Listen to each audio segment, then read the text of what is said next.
Howdy folks, Jambareeqi here. When I say animated sequels, bargain bin straight to video junk most likely comes to your mind first. But there are some outstanding cartoon movie sequels out there. In this video, I'm going to be counting down my picks for the top 5 best and worst animated sequels. Keep in mind before we start though, 1. I am going to be counting midquels. They're part of the sequel umbrella. 2. There are loads and loads and loads of animated sequels out there. Way too many to watch in the time that I have. So I'll only be counting sequels I've personally seen before. Right, let the countdown begin. Starting with my worst choices. The Secret of NIMH 2. In the sequel to the Don Bluth classic, Mrs. Brisby's son Timmy is picked to be the chosen one and has to move to the secretive Fawn Valley to train. However, when Timmy learns that his brother Martin is being taken to the dark labs of NIMH, he ventures off to rescue him with his new friend Jenny. The biggest problem with this film is how it handles its chosen one plot. Despite Timmy being just a child, everyone hypes him up as this great hero destined to save rodent kind, and they all treat him like a messiah before he's even done anything yet, which is way too much pressure on poor little Timmy, who is just an ordinary kid that happens to share his amazing dad's blood. Then, whenever Timmy tries to live up to this grandiose chosen one image of him, he gets yelled at for not following orders or committing to teamwork. Excuse me, but you adults said that he was super special, so you can't suddenly get mad at him when he plays lone wolf. You've got to learn to listen. You always think you know better than everyone else. Well, whose fault is that? When Timmy and Jenny journey to NIMH, it's much later into the film, so we end up with an underwhelmingly short adventure. Heck, one of their very few obstacles actually turns out to be Brisby family friend Jeremy, who very conveniently flies our hero straight to NIMH. Where's the fun in a shortcut? Happy to be the pilot. Would that be first class or coach? Which brings us to the dumbest part of the film. The big reveal that Martin has become a mad scientist supervillain? Yep, despite zero hints, clues or foreshadowing, we get the most out of nowhere twist villain ever. Sure, Eric Idle is delightfully fun as evil Martin. Your soon-to-be zapped friends will be my willing soldiers. Quite a shock. No pun intended. But it's such a random reveal, one that turns the traumatic horrors of NIMH into a wacky joke. Butterflies and pretty flowers, sunny skies and superpowers, silver streams and fluffy kitties, laser beams and rubber cities! That's the other cruddy thing about this sequel. It's so insulting to the first film, because it heavily downplays Mrs. Brisby's efforts in the first film, so they can give way more credit to Timmy's dad, all while Mrs. Brisby gets 1 or 2 mundane cameos, despite being the main character in the original. This movie could have been about Mrs. Brisby's bond with Timmy, and how her trauma over his childhood illness makes her too overprotective of him. Or while Martin deeply envies his brother's motherly pampering, so he tries to grab his mum's attention by creating a science project that goes too far. This would have given Mrs. Brisby a richer role that develops her character, and made Martin's downward spiral less of a gimmick, while also getting rid of the stupid chosen one cliche. Surf's Up 2 Wave Mania. This crossover between Sony Animation's Surf's Up and WWE follows Cody the Penguin trying to join the famous Daredevils the Hang 5, each of which are designed after and voiced by wrestling superstars. However, Cody is up against his bully Tank for the position of new team member. Now, sure, kids are bound to enjoy seeing a collab between wrestlers and cartoon characters. I sure would have loved the idea as a child, but this Surf's Up sequel just fails on so many levels as a movie. While the first Surf's Up embraced the idea that it was a sports documentary, which made for a refreshingly different angle for an animated family film, this sequel only half commits to looking like a fly-on-the-wall doc, so it just ends up looking like a typical average cartoon penguin movie that sometimes cuts to shallow quick interviews that add nothing. Scary? Yeah, I get that sometimes. They say it's because I don't smile or talk a lot. The movie is also hindered by how most of these wrestlers cannot voice act. Sure, John Cena is a natural behind the microphone. What's wrong, bro? Don't you believe in magic? But everyone else is just doing generic wrestler voices. Cockadoodle, shut up! And Paige sounds like she's reading off a teleprompter. Look, I'm a diva, I'll admit it, but I'm a power diva. What bothers me the most about this film though, is its take on bullying. You see, Cody is having to deal with constant harassment from Tank, all while the Hang 5 either scrape for weak excuses to keep Tank around. Why did you let Hunter bring him? Everyone is here for a reason. I want to see how the rest of the newbies deal with him. or actively encourage the fighting between Cody and Tank. 1, 2, 3. Hang 5 leader Mr. McMahon can also never decide if this contest is a test of teamwork or strength. He flip-flops between letting tasks be about aggressive combat and scolding the contestants for not working together, which isn't. So when Cody, who has been a victim of Tank's bullying, all while the Hang 5 either looked the other way or fueled the fire between them, ends up fighting back against Tank in a task, resulting in Chicken Joe getting hurt, the Hang 5 blame everything on Cody. Yes, Cody isn't guiltless, but Tank gets let off very easily, like he's just an innocent bystander, and none of the Hang 5 take any responsibility for the fighting between Tank and Cody getting out of hand. This guy has been sabotaging me since day one! And you think that makes it okay? Well, yeah, I was just trying to win, you know? So I can prove that I can be one of you. Putting your friends in danger only proves that you're nothing like us. So, how does Cody have to redeem himself to his heroes? Well, by rescuing his bully, of course. No, really. Hold on! Surf's Up 2 could have easily been fixed if A. Tank wasn't allowed to join the competition, B. Mr. McMahon committed to his contest being about teamwork. Yep, that's it. These two little tweaks could have saved this awful mean-spirited movie. Hoodwinked 2. This fairy tale crime caper is about Wolfie and Red having to team up to rescue Red's granny, as well as Hansel and Gretel, from the Wicked Witch Verushka. While the idea of making a buddy cop movie about Red Riding Hood and the Big Bad Wolf sounds fun, this sequel just follows all the cliches of buddy cop films with a straight line, with no clever jokes to make it a good parody of the genre.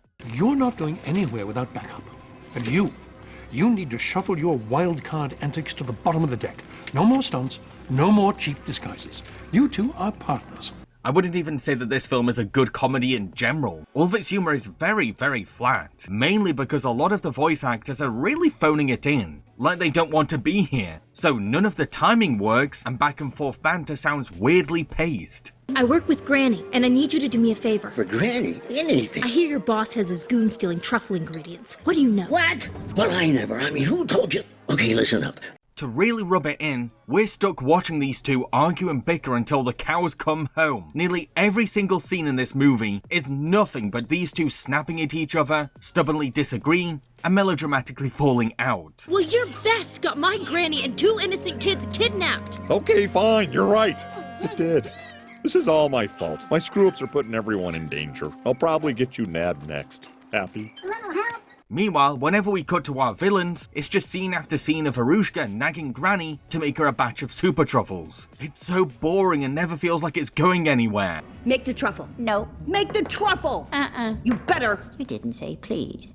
The twist that Hansel and Gretel are the real major villains is just dumb, because the film never hinted at their villainy. We were given nothing beforehand. The film even leans into them being hostage victims when they think they're alone, which makes no sense on rewatch. We did not mean to trespass into your delicious cookie house. Yeah, we were only searching for goodies for this night. The film thinks it's so clever. Of course the audience is going to be shocked there were no clues. The movie also attempts to make Verushka into a sympathetic villain, once it turns out that Hansel and Gretel are the real masterminds. But it's hard to see her as the less evil one. She's pretty happy to help Hansel and Gretel mass-produce dangerous super truffles for fairy tale villains everywhere. I'm sorry, but we have orders to fill for every villain in the world. Yeah. Oh, boo-hoo. She kept coming second to Granny as a kid. So what? That's no excuse to commit elderly kidnap and join a crime syndicate that's selling weapons to evil. Speaking of the super truffles, want to know how our heroes defeat Hansel and Gretel? Well, Red randomly reveals that they've had a master plan all along,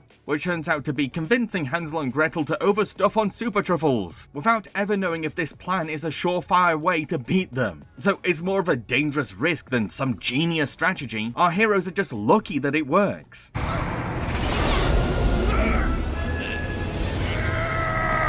Hoodwinked 2 would have been a far superior film if it was about Red and Wolf teaming up for this case, but instead of struggling to get along for forced conflict, they just have a hard time combining their very different skills effectively, and they have to teach each other their personal talents. Red must learn the art of character disguise, and Wolfie is taught martial arts. This would have made for a much better story of teamwork, one with much less annoying arguing. As for the villains, just let Hansel and Gretel's real personalities accidentally come out early on by having one of them break character to lightly scold Verushka, just something to foreshadow the twist later on.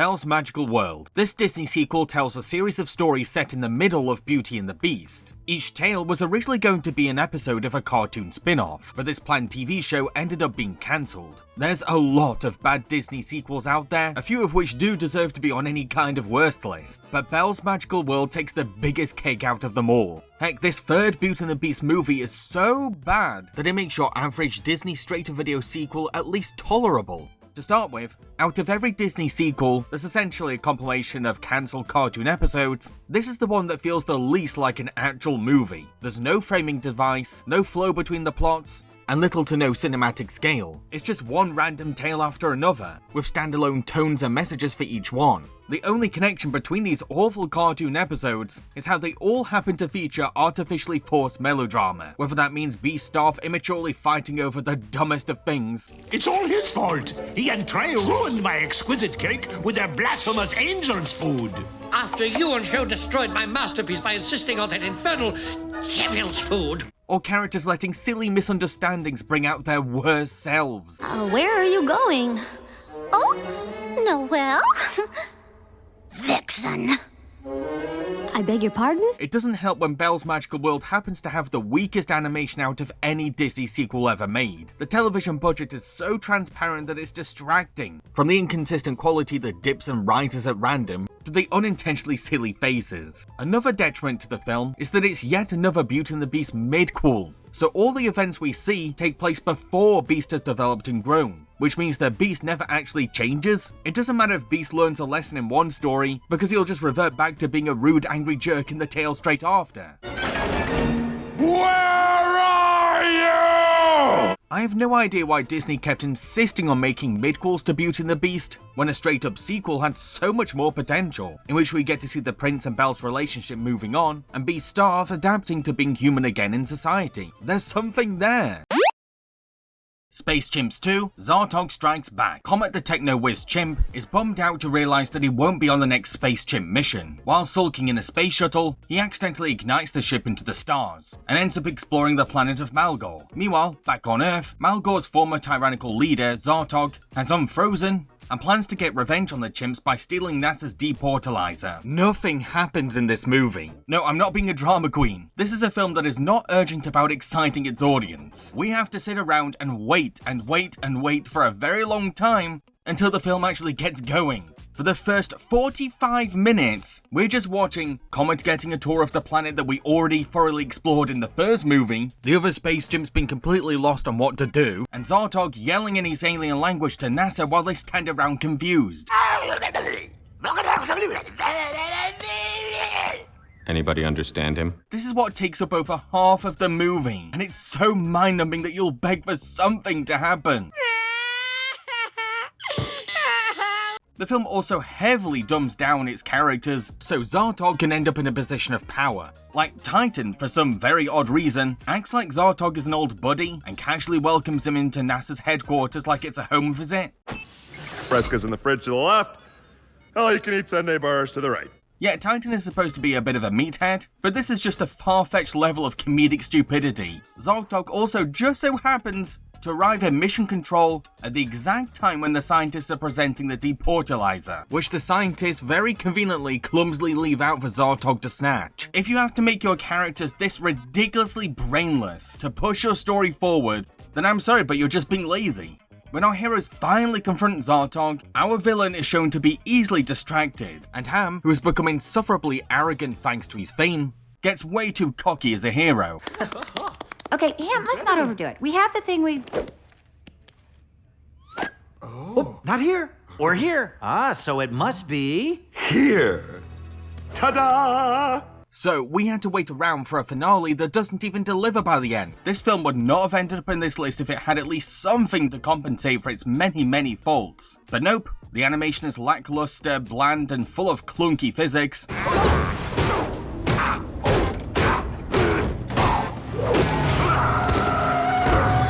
All the jokes are so unfunny that I can hear crickets. This is how we do it at Mission Control. Break it down now. Okay, so this sequel is supposed to be about the space chimps learning to appreciate Comet more. Well, what if the film was about Zartog trying to break into the NASA building and Comet proving his personal talents by creating his very own security system with a different gadget or trap guarding every door? That would have been way more exciting than what we actually got. So those were my worst picks. Hope you enjoyed them. Now it's time for my best list. How to Train Your Dragon 2. Dragons and Vikings now live peacefully on the island of Berk. However, Hiccup is annoyed that his dad, Stoic, keeps insisting that he becomes chief next, something he doesn't feel up for, especially when he doesn't even know himself yet. Hiccup then finds himself taking on the evil Drago, who is gathering his own dragon army. At the same time, Hiccup ends up reuniting with his long-lost mother, Valka, who's been raising dragons by herself for 20 years. The awesome thing about this sequel is how much effort it puts into raising the stakes. It doesn't lazily rehash the original. This is a war movie. A really intense one. There's a breathtaking awe to the scale of this film. All you can do is drop your jaw as you spectate this pure action cinema. We see Alpha Dragon pitted against Alpha Dragon and Viking Chief against Viking Chief. I want to burn! It takes more than a little fire to kill me! However, this is also Hiccup's coming-of-age tale, in which he questions his place in this world as he grows older. Is he a protector of dragons or the next honourable chief of Berk? It's only when he meets his mum for the first time that he realises that he's maybe destined for both. This is who you are, son. Who we are. We will change the world for all dragons. We will make it a better, safer place. Speaking of the family reunion, it's a very moving get-together that does not sugarcoat the awkward tension, but also assures audiences that these characters still love each other despite their years apart. You're as beautiful as the day I lost you. We also get the scariest How to Train Your Dragon villain out of all three movies. Drago is this imposing threat who feels nothing but rage, hatred, and apathy. Plus, his commanding screams to his dragons will give you goosebumps.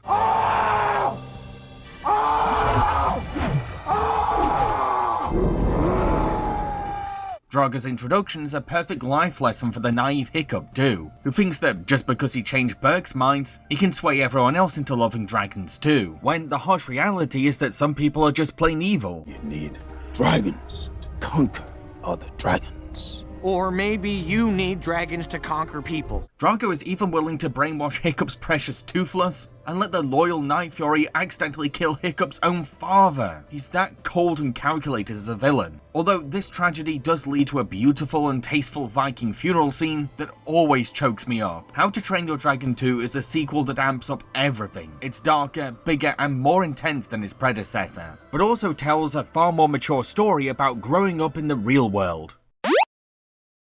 Puss in Boots: The Last Wish. Puss is a famous legend across the land, but after getting killed during a quest, he realizes that he actually only has one life left, so he decides to take a humiliating retirement. However, he then learns of a magic star that can grant any wish at all, including 8 extra lives. Puss reluctantly teams up with his old flame Kitty and new friend Perito the dog to go on a mission to find the star. Unfortunately for this trio, they have serious competition. This film is very much about Puss overcoming his macho ego to become a better person. He's lived a life of popularity and adulation, but he's become so dependent on fleeting town-to-town fame for happiness that he now suffers from an empty loneliness. Puss must learn that genuine connection and sentimental experiences will always trump leaving behind a memorable legacy in this world. It's his friendship with Kitty and Perito that helps him to realize that there's more to life than shallow fame, with his romance for Kitty being re-sparked by their adventure together. Well, I knew I could never compete with your one true love. Who? Yourself,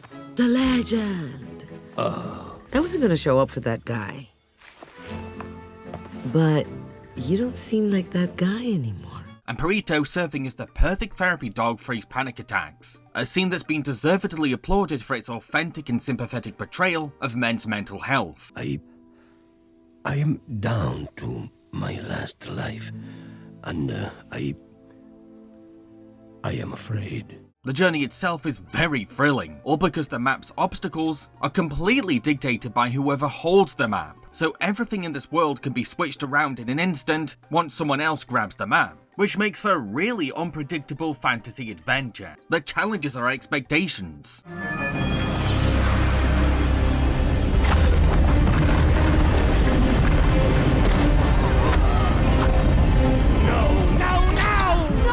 But it's the villains who hog the spotlight in this fabulous sequel. They're a gallery of rogues that showcase every different type of antagonist, exploring the range of flavors that enemies and stories can come in. Jack Hunter is an irredeemable evil monster. You're not gonna shoot a puppy, are you, Jack? Yeah, in the face. Why? Goldilocks is a sympathetic and misguided orphan. What's so blasted important that you've got us stranded in this haunted forest? I'm getting a family! That's what, a proper family! Then everything will be just right. And Death serves as this neutral force who just seeks to torment Puss. You know, I'm not a cat person. I find the very idea of 9 lives absurd. The Last Wish is a colourful and gripping sequel that delivers on all fronts. Memorable bad guys, fresh new Shrek universe world building, a compassionate take on mental health, and a beautiful message about appreciating the mortality of life. What's the matter? Lives flashing before your eyes? No, just one. Kung Fu Panda 2. Long ago, the peacock rulers of Gongmen City invented fireworks for celebration and peace, but their son, Shen, saw the potential in using gunpowder and fireworks as a weapon of destruction. However, a soothsayer warned Shen's parents that their son is destined to be stopped by a warrior of black and white, which motivated Shen to wipe out all the pandas, a crime that led to the peacock's banishment. Years later, Shifu tells Po that he must find inner peace next, but his spiritual quest is interrupted when we learn that Shen has returned with his cannons, and he holds the key to Po's past. The first Kung Fu Panda already blew audiences away, proving that DreamWorks have a knack for turning silly ideas into 5-star movies. Then Kung Fu Panda 2 came along, to join the exclusive Best Ever Sequels Club. It's a movie that explores the rich diversity of martial arts, from the creative invention of Jackie Chan-style comedy fights, Is that all you got? Because it feels like I'm fighting a big old fluffy cloud! Well, this cloud is about to bring the thunder! Ooh, ow, ow, ow. to the complex emotions of using Kung Fu to tell drama. Are you willing to die to find the truth? You bet I am! Although I'd prefer not to.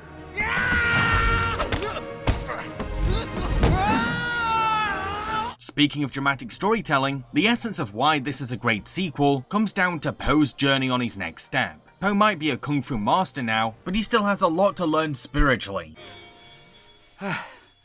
Stop fighting. Let it flow. In this film, Po's confidence has taken a hit because he can't focus on the field if flashbacks of his childhood trauma keep distracting him. This adds a sting of tension to every conflict he faces. No fight he takes on is a simple cut and dry battle, because Po is only half present for these fights. I got this.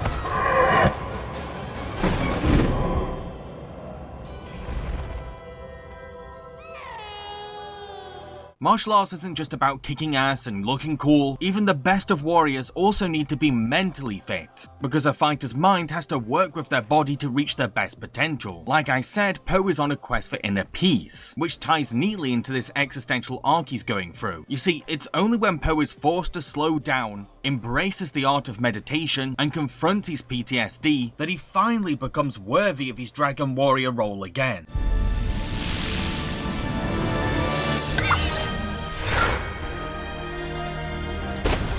This journey of his brilliantly contrasts against the merciless and cocky Shen, who has let his spite towards his past consume him.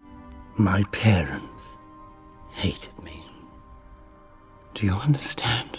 Unlike Po, he refuses to let his demons go. It's this anxiety that makes him woefully immature, deathly paranoid, and way too reliant on overcompensating for himself. It doesn't matter how much firepower Shen has, because that is nothing against a Kung Fu master who is at peace with his thoughts. I don't care what scars do. You should, Shen. You gotta let go of that stuff from the past, because it just doesn't matter. The only thing that matters is what you choose to be now. Kung Fu Panda 2 works hard to justify its existence as a second chapter by delving into Poe's origins while also introducing a fresh new threat who cleverly mirrors our hero's journey. It's a stellar sequel that looks at Kung Fu below its surface and stays true to the first film's humour, style and charm. Shrek 2. When Shrek and Fiona are invited to Far, Far Away to meet Fiona's royal parents, Shrek faces an onslaught of insults from the bigoted King Harold, who disapproves of Fiona's marriage to an ogre. So, with help from Donkey and Puss in Boots, Shrek sneaks into the fairy godmother's factory to steal a happily ever after potion, which turns Shrek and Fiona into humans. However, before Shrek can get to Fiona, fairy godmother's son, Prince Charming, convinces the princess that he's the new Shrek. At first, Shrek accepts this because it makes Fiona happy, but then he unravels a whole royal conspiracy against him. As you might have noticed, a lot of my best choices happen to be DreamWorks movies. Well, to be honest, DreamWorks have a dang great track record of 5-star sequels, a trend that started with Shrek 2. While the first movie did end with Shrek finally opening up and confessing his feelings to Fiona, this step forward wasn't the end of Shrek's arc. This sequel explores Shrek's other deep insecurity, not feeling worthy enough in a society that always rejects him, hence why the smallest things make him feel like he's not good enough for Fiona. However, these fears are all self-projections, brought on by years and years of humanity's prejudice towards him. People take one look at me and go, "Ah, help, run! A big, stupid, ugly ogre." They judge me before they even know me.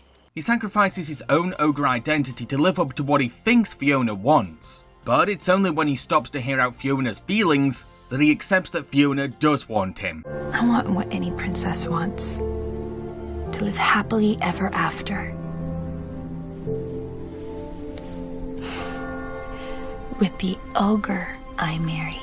Shrek 2 also introduces two iconic fairy tale parody characters that stole every fan's heart. The charming and dashing Puss in Boots, who becomes Shrek's second sidekick. Shrek? For you, baby, I could be. And the glamorous diva, the fairy godmother. And somebody bring me something deep-fried and smothered in chocolate. A fantastic villain who uses a maternal persona to con Shrek so that her scheme can work and she can climb the ladder to royalty. Oh, sweetheart. She's finally found the prince of her dreams. But look at me. Look what I've done for her. It's time you stop living in a fairy tale, Shrek.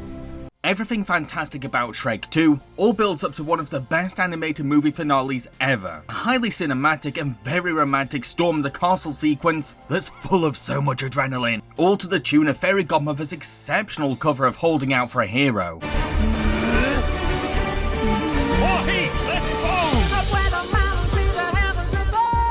Shrek 2 was one of the early game changers for animated sequels, one of a few films that dramatically revolutionized what an animated sequel could be, and to this day, it still stands as a pinnacle of its kind. Before I reveal my number one pick, please consider subscribing to my channel for more fun film and animation related content. Toy Story 2. When Woody gets stolen by a toy collector called Al, Buzz and Co go on an adventure to save the cowboy doll. Meanwhile, Woody discovers that his toy once had a TV show called Woody's Roundup, co-starring Jessie, Bullseye, and Stinky Pete. But the show got cancelled. It then turns out that Al wants to sell his Woody's Roundup collection, including Woody, to a museum in Japan. I've always had a strong connection with Toy Story 2. It's this existential drama about our characters' desire to feel loved and wanted by kids, most of which treat them like trends or phases. We explore the heartbreak of abandonment, the trauma of being recluse, and the fear of becoming forgotten. These are very complex themes for a family film, but you can tell that Pixar had enough faith in their audience to be engaged in these toys' feelings. You never forget kids like Emily or Andy, but they forget you. Each conflicted over their place in a world that keeps changing, and isn't reluctant to be cruel to their existence. Woody and his friends might be toys, but this film shows them at their most human and fragile. One more rip and Eddie's done with me. And what do I do then, Buzz, huh? You tell me. Stinky Pete is also one of the best examples of a twist villain to date. He seems warm and kind at first, but when you really pay attention, what seems like compassion is really just passive aggression wrapped in an agenda. I was in this yard sale. Yard sale? Why were you in a yard sale if you have an owner? Well, I wasn't supposed to be there. I was trying to save another toy. Was it because you're damaged? Did this Andy break you? So, when Pete's true self comes out, we buy that's who he's been all along, behind his soft-spoken grandpa-esque charm. I'll tell you what's not fair. Spending a lifetime on a dime store shelf watching every other toy be sold. It would be unfair to say that this movie is all drama though. Sure, it's possibly the most philosophical of the Toy Story films, but Andy's Choice's adventure is wacky and action-packed enough to balance out all the bleak existentialism. Buzz leads his friends on a grand adventure that drags these little toys across perils and environments that they've never faced before.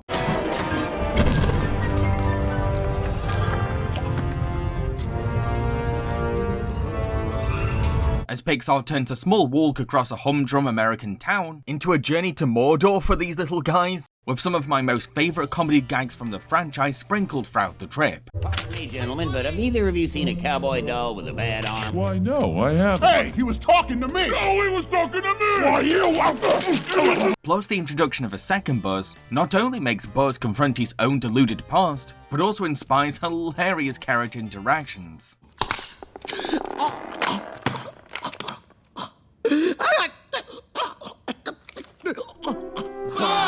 Toy Story 2 hits all the right buttons for me, and ticks every box for a perfect sequel. If you enjoyed this video, go watch my other top 5 best and worst videos. I've been Jambareeqi, cheerio folks.